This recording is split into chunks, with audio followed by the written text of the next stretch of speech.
വാസ്തവത്തിൽ VS അച്യുതാനന്ദൻ ഉണ്ടായിരുന്നെങ്കിൽ എന്ന് ഞാൻ പലപ്പോഴും ആലോചിച്ചു. കേരളത്തിൻ്റെ മുഖ്യമന്ത്രി ചെയ്യുന്നതെല്ലാം രാത്രിയിൽ ഇത് പകലാണെന്ന് പറഞ്ഞാൽ പകലാണെന്ന് പറയുന്ന പാർട്ടി നേതൃത്വമാണ് CPM-നെ ഈ നിലയിൽ എത്തിച്ചത്. ഞങ്ങൾ കൂടുതൽ വിശകലനം പിന്നെ നടത്താം. ഇപ്പോഴാ വിശകലനത്തിലേക്ക് ഞാൻ പോകുന്നില്ല.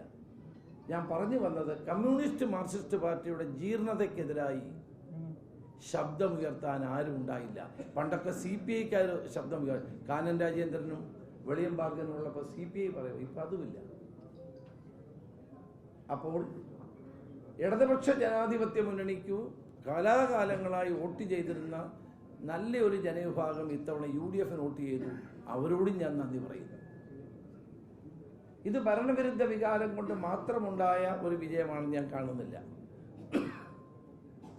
ഈ വിജയത്തിൻ്റെ പിന്നിൽ ഏറ്റവും ശക്തമായി ഞങ്ങൾക്ക് നേതൃത്വം കൊടുത്തത് ശ്രീ രാഹുൽ ഗാന്ധിയാണ്.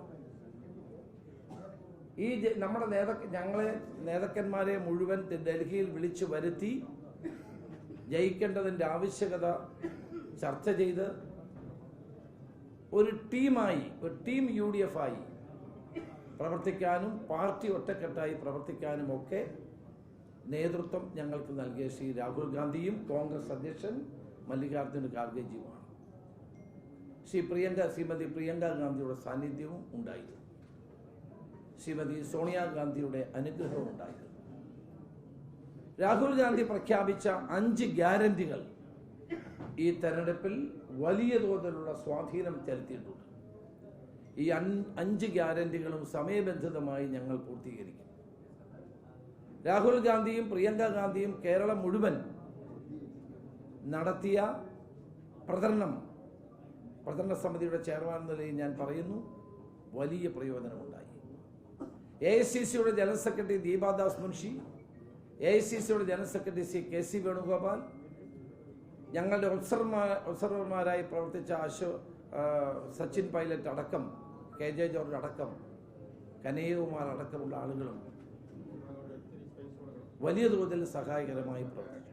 ഒരു പോസിറ്റീവ് അജണ്ട മുന്നോട്ട് വെച്ചുകൊണ്ടാണ് ഞങ്ങൾ ഈ തെരഞ്ഞെടുപ്പിനെ നേരിട്ടത്. ആ പോസിറ്റീവ് അജണ്ടയെയും ഗ്യാരണ്ടിയെയും കേരളത്തിലെ ജനങ്ങൾ അംഗീകരിച്ചു എന്നുള്ളതാണ്.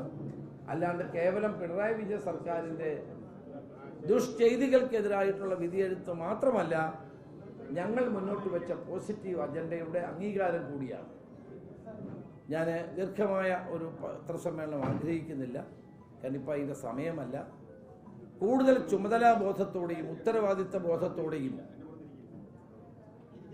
UDF ഒരുമിച്ച് മുന്നോട്ട് പോകും. ജനാഭിലാഷങ്ങൾ, ജനങ്ങളെ പ്രതീക്ഷകൾക്കൊത്ത് ഉയർന്ന് എല്ലാ നേതാക്കളും പ്രവർത്തകന്മാരും പ്രവർത്തിക്കും. ഈ വിജയത്തിൽ അഹങ്കരിക്കുകയല്ല, ഈ വിജയത്തിൽ കൂടുതൽ ജനങ്ങളോടുള്ള പ്രതിബദ്ധത ഉയർത്തിപ്പിടിച്ചുകൊണ്ട് ജനങ്ങൾക്ക് വേണ്ടിയിട്ടുള്ള പ്രവർത്തനങ്ങളുമായി ഞങ്ങൾ മുന്നോട്ട് പോകും എന്നാണ് എനിക്ക് പറയാനുള്ളത്. ഇനി KPCC UDF ഒക്കെ ചേർന്ന് വിജയത്തിൻ്റെ മറ്റ് വിശദാംശങ്ങളിലേക്ക് നമുക്ക് കടക്കാം. അന്ന് കൂടുതൽ കാര്യങ്ങൾ പറയാം. ഞങ്ങളെ സഹായിച്ച പ്രചരണ സമിതിയുടെ ചെയർമാൻ എന്ന നിലയിൽ ഞങ്ങളെ സഹായിച്ച കേരളത്തിലെ പത്രമാധ്യമങ്ങൾ, അതോടൊപ്പം തന്നെ പത്രപ്രവർത്തകർ, ദൃശ്യമാധ്യമ പ്രവർത്തകർ ഉൾപ്പെടെ ഓൺലൈൻ മാധ്യമങ്ങൾ, സോഷ്യൽ മീഡിയ ഉൾപ്പെടെയുള്ള എല്ലാവരോടും പ്രചരണ സമിതിയുടെ ചെയർമാൻ എന്ന നിലയിൽ ഞാൻ നന്ദി കൂടി രേഖപ്പെടുത്താൻ ഈ അവസരം വിനിയോഗിക്കുകയാണ്. ഒരു മിനിറ്റ്. ഞാനും ഈ തെരഞ്ഞെടുപ്പിൽ മത്സരിച്ചയാളാണ്. ഹരിപ്പാട് നിയോജക മണ്ഡലത്തിൽ 6ാം തവണയാണ് ഞാൻ ജനവിധി തേടിയത്. എൻ്റെ മണ്ഡലം പരമ്പരാഗതമായൊരു CPM മണ്ഡലമായിരുന്നു. ഞാനാണ് ആദ്യത്തെ കോൺഗ്രസ് MLA. കേരളം ഉണ്ടായതിനു ശേഷം ആദ്യമായി 1982 ഞാൻ മത്സരിച്ചപ്പോൾ ഞാനായിരുന്നു അവിടുത്തെ MLA ആയി തിരഞ്ഞെടുക്കുക. കോൺഗ്രസ് MLA ആദ്യത്തെ. എനിക്ക് മുമ്പ് അവിടെ ഉണ്ടായിരുന്ന CBC വാര്യർ സാറ് 6 തവണ പ്രതിനിധീകരിച്ച മണ്ഡലത്തിലാണ് ഞാൻ നിന്നത്. അന്ന് മുൻ മുഖ്യമന്ത്രി ശ്രീ K. കരുണാകരൻ എന്നോട് അവിടെ ആവശ്യപ്പെട്ടു. അദ്ദേഹമാണ് എൻ്റെ പേര് അവിടേക്ക് നിർദ്ദേശിച്ചതും എന്നെ അവിടെ നിർത്തി. എനിക്ക് ഭയമുണ്ടായിരുന്നു.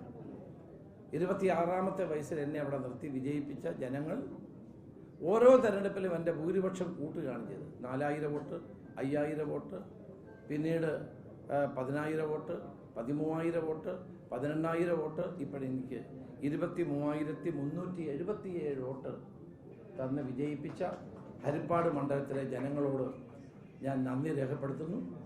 ഇപ്പം ഞാൻ പെട്ടെന്ന് ഈ പത്രസമ്മേളനം നടത്താൻ കയറി. എനിക്ക് അങ്ങോട്ട് പോകണം, കാരണം അവരോട് നന്ദി പറയണമല്ലോ, ഹരിപ്പാട്ടെ ജനങ്ങളോട്.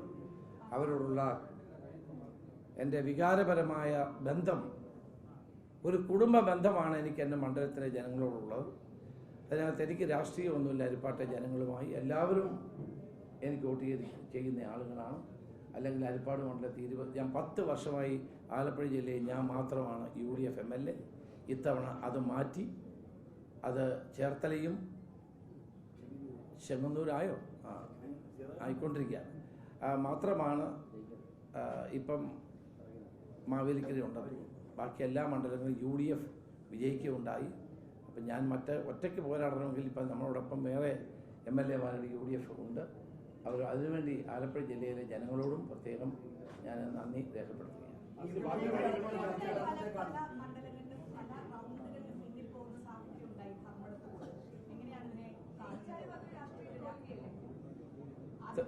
തീർച്ചയായും ഞാൻ ധർമ്മടത്തെ MLA അബ്ദുൾ റഷീദാണ്. ധർമ്മടത്തെ MLA ശ്രീ പിണറായി വിജയനല്ല, അബ്ദുൾ റഷീദാണ്. വാസ്തവത്തിൽ ധർമ്മടം എന്ന മണ്ഡലം വൻ ഭൂരിപക്ഷത്തോടെ അദ്ദേഹം ജയിച്ചു. 60,000 വോട്ടിനൊക്കെ ഭൂരിപക്ഷം ജയിച്ചുകൊണ്ടിരുന്ന മണ്ഡലമാണ്. അപ്പോൾ അതറിയാമല്ലോ, അവിടുത്തെ MLA സത്യത്തിൽ അബ്ദുൾ റഷീദാണ്.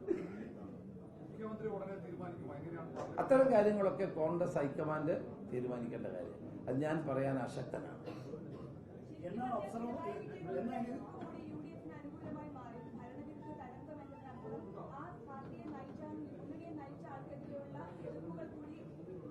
ഞാനങ്ങനെ വ്യക്തിപരമായി ആരെ ആക്ഷേപിക്കാനോ അല്ലെങ്കിൽ വിമർശിക്കാനോ ആഗ്രഹിക്കുന്നില്ല. അതൊക്കെ ജനങ്ങൾ വിലയിരുത്തി നൽകിയ ഒരു വിധിയാണ്. അത് ഞങ്ങൾക്ക് അതുകൊണ്ട് അത്തരം ഈ വിജയം കിട്ടിയതിൻ്റെ പേരിൽ ആരെയെങ്കിലും ആക്ഷേപിക്കാനോ അവരെ അപമാനിക്കാനോ ഒന്നും ഞങ്ങൾക്ക് താല്പര്യമില്ല.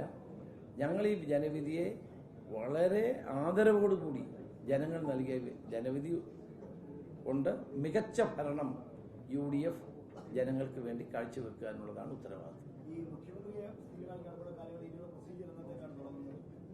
അല്ല, അതൊക്കെ AICCയുടെ ജനറൽ സെക്രട്ടറിയും KPCC പ്രസിഡന്റും ഒക്കെ ഉണ്ട്. അതൊക്കെ നിങ്ങൾ അവരോട് ചോദിക്കും. ഞാൻ ഒരു പ്രചരണ സമിതിയുടെ ചെയർമാനായിരുന്നു. കഴിഞ്ഞ 3 മാസമായി അതിൻ്റെ പ്രചരണ പരിപാടികളുമായി മുന്നോട്ട് പോയ വ്യക്തിയാണ്. അപ്പം അതുകൊണ്ടാണ് ഞാൻ നിങ്ങളോട് നന്ദി പറയാനായി ഇവിടെ നിന്നത്.